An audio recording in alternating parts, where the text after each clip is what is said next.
Coisa boa. Meus irmãos, a paz do Senhor. Amém. Motivo de alegria estar aqui com os irmãos neste primeiro dia da semana para louvarmos a Deus em espírito e em verdade. Vamos abrir a nossa Bíblia no livro de 1 Reis de Israel, Glória a Deus. capítulo 18. Só o Senhor é Deus. 1 Reis, capítulo 18.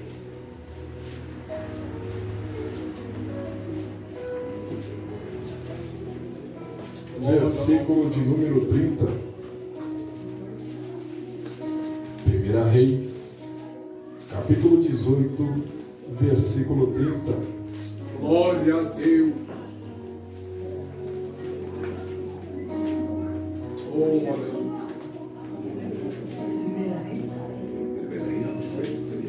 1 Reis, capítulo 18, versículo 30.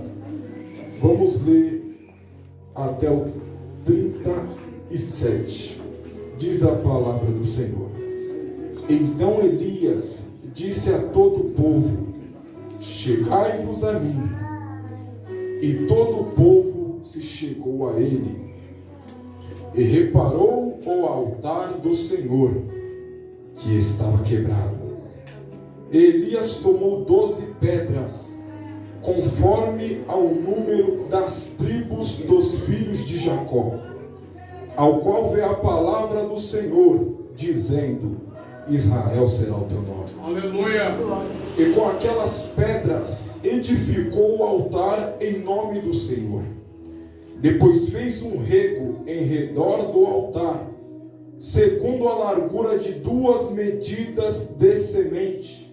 Então armou a lenha e dividiu o bezerro em pedaços e o pôs sobre a lenha. E disse: enchei de água 4 cântaros e derramai sobre o holocausto e sobre a lenha. Meu Deus. E diz: fazei segunda vez. E o fizeram pela segunda vez. Disse ainda: fazei-o a terceira vez. E fizeram a terceira vez, de maneira que a água corria ao redor do altar, e ainda até o rego encheu de água. Sucedeu, pois, que oferecendo-se a oferta de manjares, o profeta Elias chegou e disse: ó Senhor, Deus de Abraão, de Isaque e de Israel, manifesta-se hoje que tu és Deus em Israel, e que eu sou teu servo, e que conforme a tua palavra fiz todas essas coisas. 37. Responda-me, Senhor, responda-me, para que este povo conheça que tu, Senhor, és Deus, e que tu fizestes tornar o seu coração para trás. 38. Então caiu fogo do Senhor, e consumiu o holocausto, e a lenha, e as pedras, e o pó, e ainda lambeu a água que estava no rego. E você se assenta em o nome de Cristo Jesus. Aleluia. Eu quero.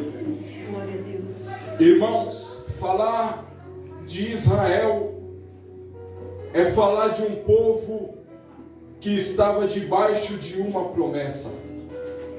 Falar de Israel é falar dos planos de Deus. Quando olhamos para a Bíblia, nós iremos entender que Israel foi um projeto que saiu do coração de Deus. Ainda quando Deus chama Abrão, no livro de Gênesis, capítulo de número 12, fazendo promessas para aquele homem, Deus fala para ele que daquele homem viria uma grande nação. Aleluia. Mas olhando o contexto histórico, nós iremos entender que Deus ele promete algo impossível para Abraão. Por quê? Porque a esposa daquele homem, ela não poderia dar fruto. Ela era uma mulher infrutífera, porque a sua madre estava cerrada. Meu Deus. A primeira coisa que nós entendemos é que quando Deus ele fala, é porque não existe impossível para Ele. Quando Ele fala porque Ele vai executar o teu plano. Glória a Deus. Muitas das vezes a dificuldade que temos é olhar para Deus como se estivéssemos olhando para nós. Nós somos falhos. Muitas coisas que existem ou que queremos, no exato momento é impossível de ser alcançado, porque nós somos humanos, nós somos a criatura. Então nunca iremos entender o Criador por completo. E o nosso erro é se colocar no mesmo nível, dizendo como essa profecia há de se cumprir, sendo que a minha mulher é infrutífera. Sabemos nós que Deus abre a madre dessa mulher. Desta mulher vai nascer Isaac. E Deus reforça a promessa para Isaac, dizendo: grande será a sua descendência. Aleluia! Mas quando Isaac repara a tua mulher, Meu Deus, ele vai entender que a tua mulher também é infrutífera. Ela não pode ter filho. Que mistério é esse? É Deus mostrando para a linhagem que Ele não precisa do recurso humano para cumprir aquilo que Ele prometeu. O nosso Deus é Deus. Ele não precisa daquele jeitinho brasileiro. Ele não precisa de nós colocar a mão onde está a mão dele. Aleluia! O nosso erro é esse. Às vezes Deus promete, às vezes Deus fala que vai fazer, mas por sermos imperfeitos, queremos ajudar a Deus. Deus, Ele não precisa de ajuda. Aleluia! Deus precisa do teu posicionamento. Irmão Tiago, o que impede a promessa de se cumprir na minha vida não é você querer ajudar Deus. O que impede é você não estar posicionado. Porque Deus não abençoa aquele que não está posicionado. Ele prometeu. Mas se eu não tiver do jeito que Ele quer, a promessa dele não vai se cumprir na minha vida. Aleluia! Desse jeito, Deus. Da graça, Deus, Ele fala para Moisés: Moisés, esse povo vai herdar a minha terra. meu Deus. O povo, quando chega no deserto, chega murmurando. Olha aí. Deus fala: esses não vão herdar, o que vão herdar é a semente deles. Então Deus, Ele trabalha, nós temos que descansar o nosso coração, para que o projeto de Deus venha se cumprir nas nossas vidas. Aleluia! Sabemos nós que Deus, Ele também abre a madre de Rebeca, e ela vai ter 2 filhos gêmeos, Jacó e Esaú. E Jacó é um homem que adquire mulheres, Leia, Raquel, aprendemos aqui pela manhã. Mas a mulher que ele tanto amava, ela também vai ser infrutífera, Meu Deus. chamada Raquel. Mas Deus, Ele faz um milagre, o menino nasce, José, sonhador, diferenciado, porque é assim, quando Deus, Ele tem plano, Ele faz o algo perfeito. Glória.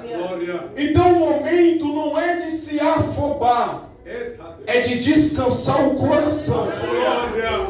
Porque a Bíblia diz no livro de Números: Deus não é homem para que minta, Glória. e nem filho do homem para que se arrependa. Bendito é Deus. O profeta Isaías, no capítulo 40, versículo 8, ele diz: seca-se a erva Meu Deus.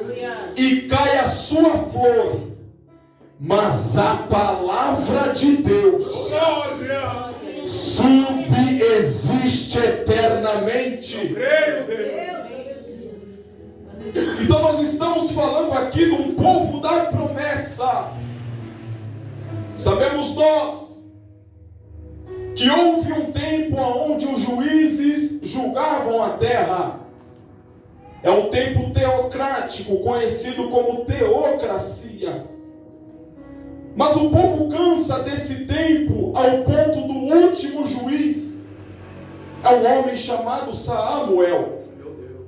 Samuel é o último juiz que existiu naquele período do tempo de Israel, porque a partir dele ele é o primeiro homem a ungir o primeiro rei, saindo da teocracia para a monarquia. E quando o primeiro rei ele começa a julgar a nação, ele vê que não é fácil, porque lidar com o povo não é uma coisa fácil. Meu Deus. São várias pessoas com pensamentos diferentes, é uma coisa complicada. Mas ele vai liderando, os reis vão mudando ao ponto de chegar um rei chamado Acabe. Meu Deus. A Bíblia diz que esse homem chamado Acabe, ele vai se casar com uma mulher chamada Jezabel. Jezabel, filha de Etibaal, aonde adorava deuses, imagens de escultura. Então, quando Acabe ele toma essa decisão, ele vai ver que o ambiente aonde ele entra não é um ambiente familiar daquilo que ele aprendeu no seu passado ou da cultura que ele tinha. Jezabel passa a tomar a frente do trabalho ao ponto de corromper esse homem chamado Acabe. Meu Deus. A nação da promessa está vivendo em um período difícil, aonde o seu rei não está adorando mais o rei de Israel, mas se corrompeu para a idolatria. Meu Deus. Queridos, o sofrimento chega quando viramos as costas para Deus. Aqui eu não estou falando de um sofrimento da parte material, mas um sofrimento espiritual, Meu Deus. aonde afeta a vida do homem de uma forma extraordinária, ao ponto dele viver uma vida totalmente perdida. Meu Deus. A Bíblia diz que esse homem chamado Acabe, rei de Israel, vai oferecer holocausto a deuses estranhos, ao ponto do povo da promessa se corromper. Não generalizando, porque conhecemos o capítulo 17 e o 18. Nós vamos entender que existia um homem chamado Obadias. Aleluia. Ele não tinha se corrompido, mas estava ajudando os profetas da época. Porque a mulher de Acabe estava matando os profetas de Deus. Meu Deus. Esse homem estava escondendo os profetas, trabalhando no oculto, dando fruto, mesmo em um cenário contaminado. Aleluia. Queridos, estamos falando de um povo que vai cair no sofrimento, por quê? Porque no capítulo 17, o profeta conhecido como Elias, ele vai ver que o povo viraram as costas para Deus. Meu Deus. Ele não vai se conformar ao ponto de ele dizer: olha, não vai chover na terra, não vai ter orvalho, segundo a minha palavra. Aleluia. A Bíblia diz que Deus fala para ele: olha, vai para o ribeiro de Querite, porque lá eu já ordenei os corvos para que te alimente. Por que Deus falou isso? Porque muitas das vezes, quando liberarmos uma mensagem de Deus, o povo não vai se agradar. Esse era o caso do profeta. Então, como o povo não iria se agradar pelo benefício perdido, eles iriam perseguir o profeta. Mas Deus já tinha um lugar para o homem de Deus. O que a Bíblia quer nos dizer, queridos? Continue fazendo a vontade de Deus. Porque quando a crise chegar, quando o dia mau chegar, Deus, ele tem um lugar preparado para você. Glória. Bendito é o nome fica lá e para de chover. E sabemos nós, quando não tem água, quando para de chover, a crise chega.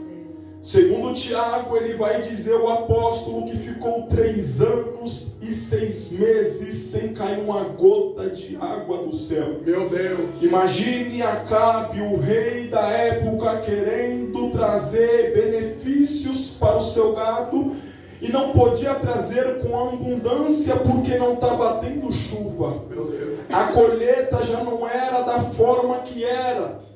Ele já não estava conseguindo ter os resultados que ele tinha, porque a chuva parou.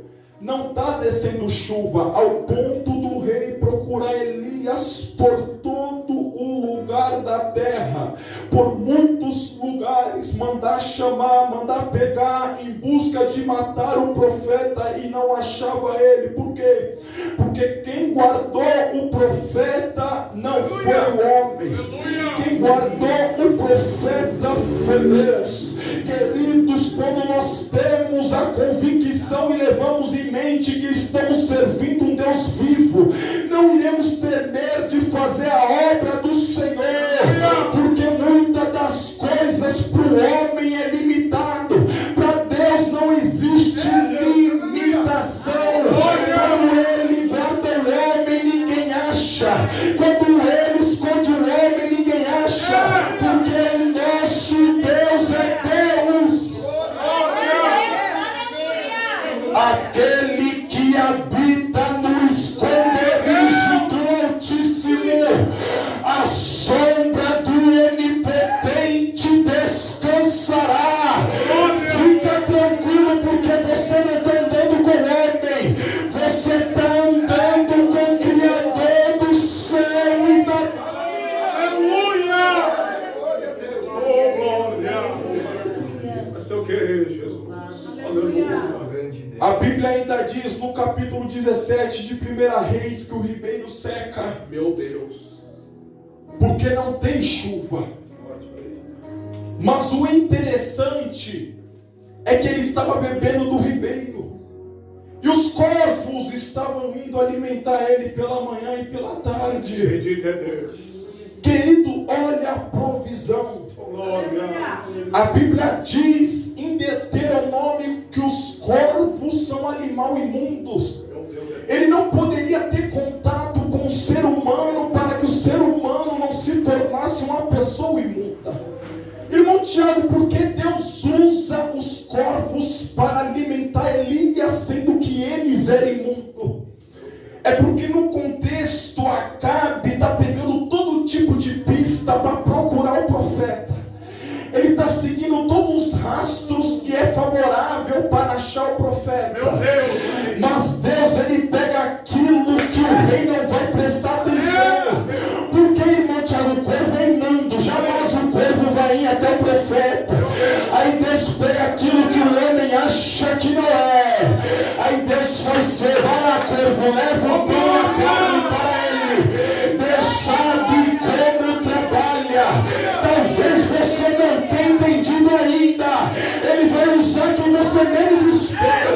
Ele vai entrar com a provisão de onde você acha que não tem recurso. Ele vai fazer. Eu creio. Mas para Deus fazer, nós temos que ser homem de Deus. Elias era. Glória. Mas a provisão acaba. Meu Deus. Por que acaba, irmão Tiago? Porque tem um propósito. Bendito é Deus. Queridos, quando o dia ruim chegar, a provisão acabar, você conhece a sua vida. É só fazer uma retrospectiva e dizer: por que eu estou passando por esse processo? Você vai chegar numa conclusão que existe um propósito. O ribeiro secou porque a chuva parou. Os corvos pararam de alimentar Elias. É Deus dizendo para ele: levanta e vai até a cidade de Sarepta, porque lá eu ordenei uma viúva que te alimentasse. Aleluia. Você está entendendo o mistério? O nosso problema é que quando o recurso acaba, acaba, a gente não espiritualiza e acabamos reclamando. Isso não pode acontecer nas nossas vidas. Deus fala para o profeta, ele vai. Mas quando chega em Sarepta, ele se depara com uma viúva. E ele, chamando aquela mulher, ele pede um pouco d'água. É forte, Jesus. E ela fala, eu vou buscar, mas a água está em falta, mas eu vou buscar. Aleluia. Quando ela está indo, ele dá ordem, traz um pouco de pão para mim também. Deus, olha aí. Ela vai dizer, meu Senhor, eu estou apanhando esses gravetos de lenha para fazer um pouco que eu tenho lá para mim e para o meu filho, porque vamos comer e vamos morrer. Meu Deus. Reparou no texto, ela já estava conformada com a situação, ela sabia o que viria sobre ela. Ela sabia que era a última alimentação dela, ela iria morrer porque não tinha recurso. Meu Deus. Mas o olho de Deus está em todo lugar. É Elias se alimentando no ribeiro de Querite, com pão e carne, tomando água do ribeiro. E Deus olhando para Sarepta e vendo uma mulher necessitada que iria morrer. É Deus secando a fonte do profeta, dizendo para ele, levanta daí, porque o trabalho não acabou. Você acha que Deus não está te vendo? Você acha que você está esquecido? Você se engana, o homem não está te vendo, mas o nosso Deus. Aleluia. Desse jeito. Aleluia. Glória. Aleluia. Ele já te viu. Glória. Oh, aleluia. Ela achou que iria morrer, porque a lógica humana é limitada, é a única coisa que eu tenho, acabou o recurso. Mas Deus mandou um profeta para ela, vai lá, porque já ordenei uma viúva. Aí eu fui entender o mistério. Elias está sem água, Meu Deus. Elias está sem pão, mas Elias está com a profecia. É a mulher dizendo que eu tenho lá só dá para mim, para o meu filho. É só isso que Deus precisa para fazer a multiplicação. O nosso Deus não precisa de muito. É um pouco mesmo, ele trabalha com pouco. Parece que vejo no Evangelho de João um menino apenas com 5 pãezinhos e 2 peixes. O que é isso para uma grande multidão? Na lógica humana não é nada, mas para Jesus ele aponta para o céu e diz, Pai, graças eu te dou. Alimenta eles, alimenta eles, alimenta eles. Esse é o nosso Deus, esse é o nosso Deus. Aleluia. Poderoso Deus. Glória. Aleluia, ele não precisa de muito, é apenas com pouco. A Bíblia diz no livro de 2 Reis que o profeta Eliseu, no capítulo 4, ele é interrompido por uma viúva dizendo, Senhor, os credores vão levar os meus filhos embora, meu marido morreu, ele era servo do Senhor, mas ele deixou uma dívida enorme aí, meu Senhor. Aí o profeta olha para ela e diz, o que tem em casa, mulher? Fala para mim. Aí ela libera a palavra dizendo, eu não tenho nada, senão uma botija de azeite, com um pouquinho de azeite. É isso mesmo que Deus precisa. Pega vasos emprestados, porque esse pouco vai se tornar muito.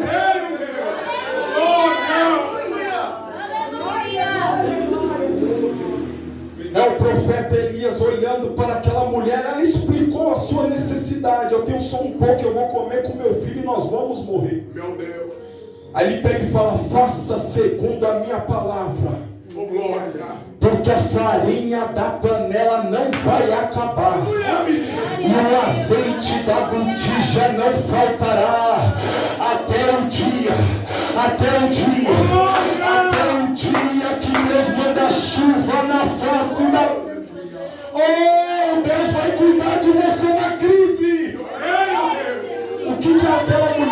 ver com Acabe?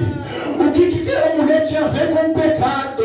Ela não tinha nada a ver, mas está sofrendo por causa da consequência da profecia do profeta. É Deus dizendo que vai passar necessidade, é quem virou as costas para mim. Vai para Sarepta, porque aquela mulher não vai morrer. É por isso que Deus guardou a tua casa na pandemia. É por isso que Deus te guardou na pandemia. Ele está cuidando de você. Ele está cuidando da tua vida. Quando a crise vier, quem vai te cuidar de você não é o presidente, não é o deputado. Quem vai cuidar de você é o Criador do céu e da terra. Oh, glória! Oh, Senhor é Deus. Mas Deus, ele não tem compromisso com o preguiçoso. Tenho que falar isso. Aleluia! Reparem no que o profeta disse. Não vai faltar farinha nem um azeite, até o dia que Deus manda chuva na terra. Aleluia! Porque quando Deus manda chuva na terra, as coisas vão voltar ao normal. Eita, Aí você já pode trabalhar. eita glória! Deus, ele não tem compromisso com as pessoas que não gostam de trabalhar. É forte. A providência só vai aonde aquilo é impossível. Aleluia! Deus não vai mandar chuva, ele vai providenciar na tua casa. Mas quando a chuva voltar, você precisa voltar a trabalhar. Glória! É forte, Deus. Deus lindo. Aleluia. Deus, ele não tem compromisso com o preguiçoso, ele Aleluia. gosta de quem trabalha. Eita glória! Aprendemos aqui pela manhã coisa boa, ele gosta de quem está em trabalho. Glória! Deus lindo. A Bíblia diz que assim acontece, aquela mulher, ela vive o sobrenatural juntamente com o profeta. Mas o filho daquela mulher morre, Meu Deus! vem falecer, ao ponto dela chegar desesperada ao profeta, por causa do teu filho. Mas Deus acha por melhor usar a vida de Elias e ressuscitar a criança, coisa boa. Mas quando pensa que não, Deus lembra do povo de Israel. Por quê? É o povo da promessa. Aleluia! Deus castiga, Deus mói, mas o nosso Deus é rico em misericórdia. Glória! Eita, coisa linda é Deus olhando para o profeta Elias, dizendo: Elias, volta lá para cá, fala que eu vou mandar chuva na face da terra. A punição chegou ao fim. A Bíblia diz no livro dos Lamentações, capítulo 3, versículo 22 ao 23, as misericórdias do Senhor são a causa de não sermos consumidos, e ela se renova a cada manhã. Queridos, só estamos aqui pela misericórdia de Deus, porque outrora éramos traficante, ladrão, roubava mansão, estava foragido, ia morrer na mão da polícia. Como a obra aconteceu? A misericórdia do Senhor. É assim que Ele trabalha na vida do ser humano. Aí você pode se perguntar: por que Deus é tão misericordioso? Porque não foi o homem quem te criou. Quem te criou foi Ele. Ele fez você com todo cuidado. Ele não quer que você se perca. É por isso que Ele dá uma, Ele dá duas, Ele dá três, Ele dá quatro, cinco. Ele dá várias oportunidades para você cair na realidade e dizer: Deus é Deus, é preciso sair da perdição.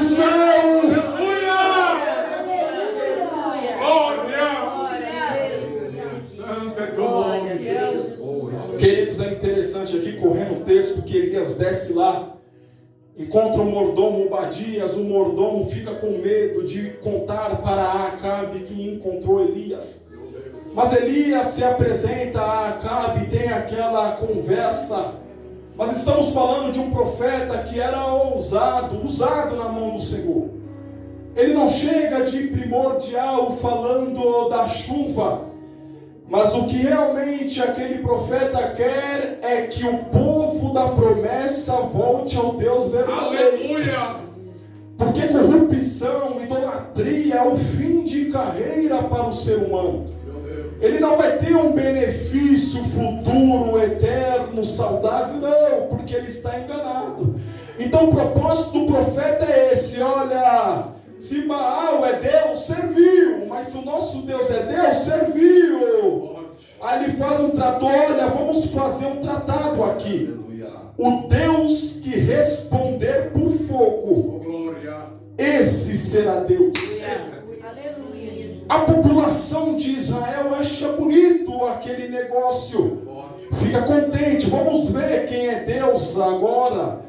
A Bíblia diz que o profeta, juntamente com os profetas de Baal e de Azera, sobe para o Monte Carmelo para fazer o holocausto, e ali a manifestação do fogo aparecer para ver quem realmente era Deus em Israel. Aleluia. A Bíblia diz que Elias permite aqueles profetas para que eles viessem cultuar os seus deuses no intuito da manifestação aparecer.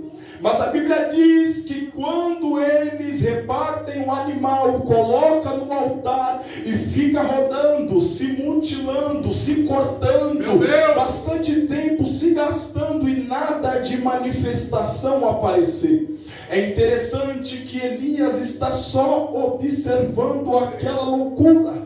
É assim, queridos, nós que estamos pela misericórdia do Senhor, andando com Cristo, quando olhamos para os nossos amigos que estão perdidos no mundo, a gente fala: meu Deus, como pode viver uma vida dessa, se degladiando, se mutilando, caminhando para a morte nas drogas? É coisa terrível. Aquele povo estava acabando com as suas vidas, se cortando, derramando sangue no altar, em busca de manifestação, ao ponto do profeta começar a zombar, porque o profeta sabe quem realmente é Deus. Aleluia. Ele fica zombando, mas a Bíblia diz que quando dá meio-dia, ele tem a oportunidade de fazer o trabalho dele. Mas quando ele vai fazer o trabalho dele, a gente leu aqui que ele precisou consertar o altar do Senhor que estava quebrado. O que é isso, irmão Tiago? Quando o altar está quebrado, é claro que iremos viver na idolatria. Quando o altar está quebrado, é claro que não vamos fazer a vontade do Senhor. Quando o altar está quebrado, é claro que não vamos agradar a Deus, porque com o altar quebrado não tem progresso, com o altar quebrado é só regresso. Parece que vejo o profeta Jeremias no capítulo 18, olhando para o olheiro e vendo um vaso quebrando, mas o olheiro precisou fazer um vaso novamente, porque vaso quebrado não guarda azeite, vaso quebrado não tem utilidade, vaso quebrado não chega em lugar nenhum, vaso quebrado que tem para ele é sofrimento. 3 anos e 6 meses sem chover. Por que, irmão Tiago? Porque o altar está quebrado. Quando o altar está quebrado, não tem provisão. Quando o altar está quebrado, não tem resposta. Quando o altar está quebrado, a promessa não se cumpre. Quando o altar está quebrado, a gente não evolui, a gente não cresce, a gente não chega, a gente não avança, porque está quebrado. É necessário consertar o altar. Mas eu querer, Jesus. Glória. Queridos, olha como estava o altar do Senhor. Israel sempre foi um povo de adoração. Meu Deus. Já era uma cultura, eles aprenderam assim, mas abandonaram o altar. Meu Deus. É isso que acontece nas nossas vidas quando deixamos os nossos altares quebrados. Não tem manifestação. Não tem como Deus trabalhar. Não é porque Deus não quer, é porque nós não estamos permitindo. Quando Deus fala em Tiago, capítulo 4, versículo 8, chegai-vos a Deus. Esse se achegar a Deus é porque você precisa de ajuda. É já construindo o altar e se aproximando. Aí Ele vai se achegar a vós. Nós temos que tomar cuidado com isso, mas o profeta está debaixo da direção de Deus. Então a primeira coisa que ele faz é consertar o altar. E eu amo a Bíblia, por quê? Porque ele vai pegar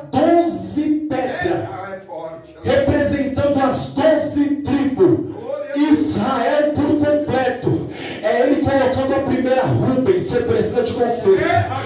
Dan, você precisa de conserto. Naftali, você também. É Deus catando pedra por pedra e restaurando o altar. É Deus dizendo para aquele povo: o sofrimento vai ter fim, mas o altar não pode estar quebrado.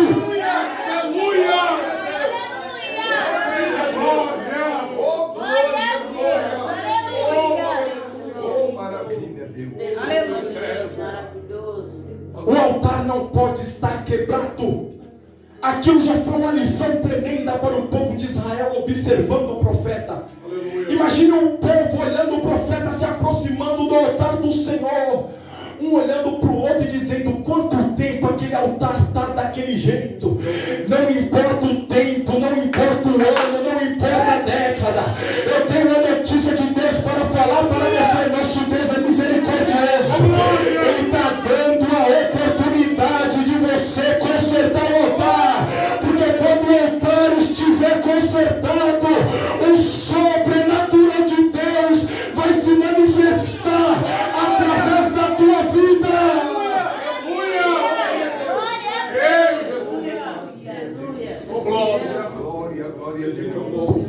É claro que vai viver sofrimento, é claro que vai faltar água. É Deus mostrando para Acabe: você é um rei, mas você deixa a tua esposa fazer o que quer com você. Isso não pode acontecer. É Deus mostrando para aquele povo: eu sou o único Deus da tua vida.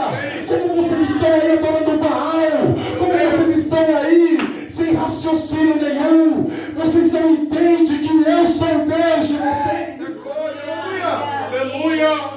Vocês estão embaixo de promessa, porque vocês pararam de trabalhar de Deus na vida de vocês.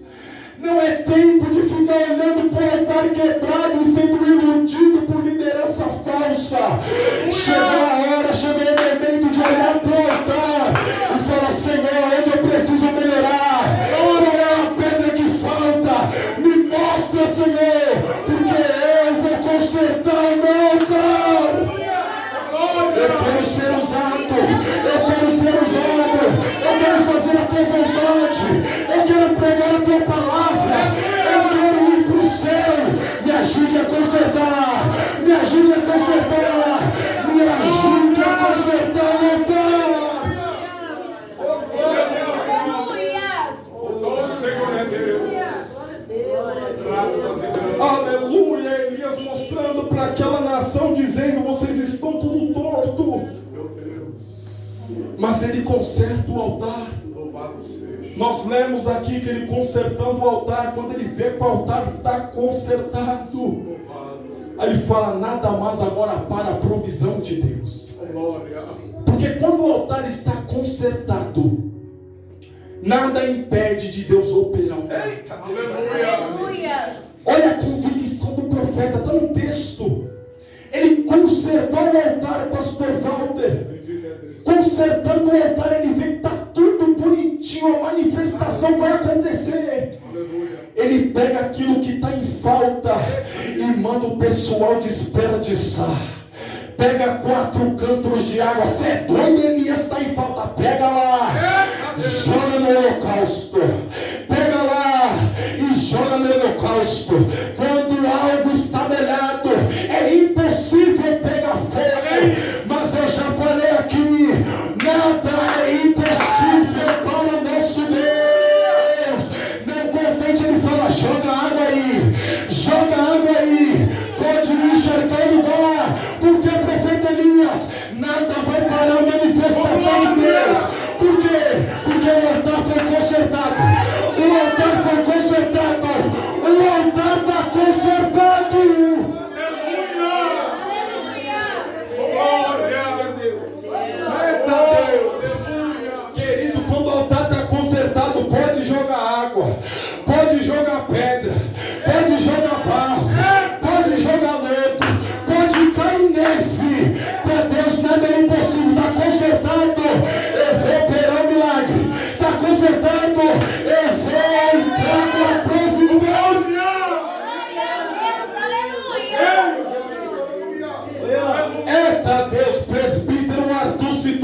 Paulo e Silas, no livro de Atos dos Apóstolos, capítulo 16, versículo 25, eles estão trancados, estão amarrados no tronco, mas o altar está consertado. Estava sofrendo, estava apanhando, estava sentindo dor, mas o altar está consertado. O altar está consertado. Deus manda terremoto, Deus livra da prisão, Deus entra na causa, porque o altar está consertado. Glória a Deus. Bendito é o nome do Senhor. Queridos, muitas das vezes nós sofremos porque o altar não está consertado. Isso é um erro gravíssimo. O inimigo brinca com nós. É claro que ele brinca, ele sabe que o altar não está consertado. Nós vamos querer procurar uma provisão da parte de Deus, mas como Deus vai nos socorrer? Sendo que nós estamos dando brecha. Querido, quando o altar está consertado, o inimigo ele tem que bater em retirada. Sabe qual foi o erro do diabo? Foi em tentar Jesus no deserto, no livro de Mateus capítulo 4, só porque a sua carne estava com fome. É aí que ele se engana, porque quando ele chega o altar está consertado. A fome quer pão, quer, a carne está com fome, está, mas o espírito está forte, o altar está consertado. Você pode oferecer carro para mim, pode oferecer reino, casa, riqueza, o que for. Eu sei de quem eu sou, eu sei para que eu vim, eu conheço a minha missão. Vai-te embora, Satanás, porque o altar está consertado. O Senhor é Deus. É normal a gente ver muitos irmãos nossos se corrompendo. Aí você se pergunta, por quê? Pregava a palavra, louvava, por quê? Deixou o altar quebrar. Quando o altar ficar quebrado, tem brecha para o inimigo entrar. Olha aí. Quando ele acha a brecha, ele entra para fazer ruaça. O nosso altar tem que sempre estar intacto. Nós temos que prestar o nosso culto racional, adorar o Senhor em espírito e em verdade. Não adorar para um pastor, para a pastora, por não ver, não. A ligação é direta. O que é isso? Altar consertado. Eu não dou glória para o pastor ver, eu não dou aleluia para o pastor ver. O meu glória e o meu aleluia, porque eu sei de onde ele me tirou, eu sei a obra que ele fez. O altar está consertado, o altar está consertado. Só o Senhor é Deus. Glória. A Bíblia diz que Deus manda um fogo quando o profeta ora, que consome toda aquela água. O holocausto, a pedra, a poeira, o pó, passa pegando tudo, ao ponto do povo de Israel ver aquela cena cair em pranto, ficar maravilhado, como que dizendo, nosso Deus é o Deus de Israel. Verdadeiramente o Deus de Israel é Deus. Deus, ele tem projeto na tua vida. Deus, ele tem planos para a tua vida. Chega de perder tempo na jogatina, no engano, em pensamentos tortuosos. Chegou o momento de achar o erro, não na vida do irmão, mas olhar para nós mesmos e dizer, Senhor, me mostra onde está quebrado, porque eu quero consertar o meu altar. Aleluia. Glória.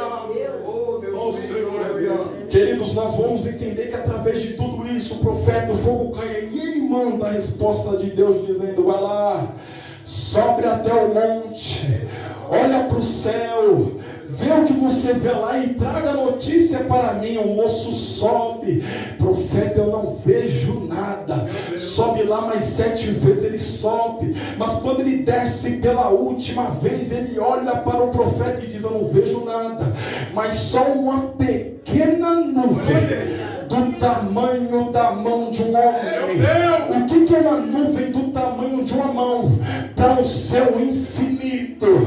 Aí eu entro naquilo que eu disse no começo, Deus não precisa de muito. Se ele falou que vai mandar chuva através dessa nuvem pequena, a chuva vai cair.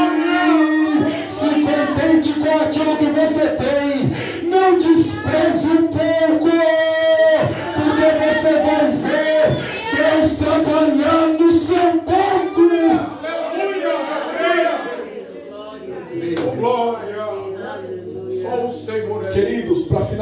o interessante é que quando o profeta, através de Deus, ele faz todas essas maravilhas, o povo ainda não se converte verdadeiramente. Meu Deus.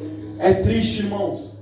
Não se frustrem quando vocês pregarem a palavra, falarem de Deus para um vizinho, para um ente querido que está numa situação precária. E por mais que você conte a verdade, ele ali de primordial não se converta. É claro que a gente vai se entristecer porque a gente quer ver todo mundo bem. Mas fique tranquilo, porque o nosso papel é pregar a palavra. Aleluia. O nosso Deus é misericordioso. Nós iremos orar para que essa pessoa venha ter outra oportunidade de receber a palavra do Senhor. Esse povo, mesmo vendo todas essas maravilhas, eles não se converteram, porque a liderança estava extremamente contaminada. Cuidado com quem você ouve. Cuidado quem é o seu mentor nas redes sociais. Meu Deus. Cuidado quem é o seu mentor na rádio, na televisão. Cuidado para que você não venha se corromper. Fique sempre ciente e sabendo que a mentoria melhor é a palavra de Deus. Se o seu mentor estiver pregando a palavra, maravilha. Se não estiver pregando a palavra, vai embora. Não escute ele, porque senão você vai se perder.